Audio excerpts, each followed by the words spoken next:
Hi friends, டேஸ்ட்டான பாசிப்பருப்பு பாயசம் எப்படி செய்யலான்னு பார்க்கலாமா? அதுக்கு நான் 50 கிராம் ஜவ்வரிசி எடுத்திருக்கேன், 100 கிராம் பாசிப்பருப்பு எடுத்திருக்கேன். ரெண்டுமே கழுவிட்டு ஒரு அரை மணி நேரம் ஊற வச்சு எடுத்துக்கிட்டேன்.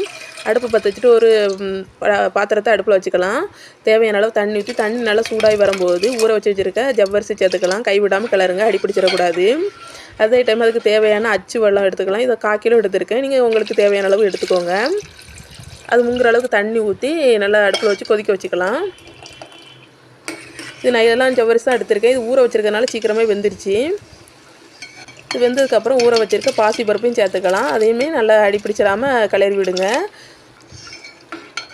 இது பானையில் அப்படியே சேர்க்கணும் கூட இல்லை, நீங்கள் குக்கரில் கூட 2 விசில் வச்சு கூட வேக வச்சுக்கலாம்.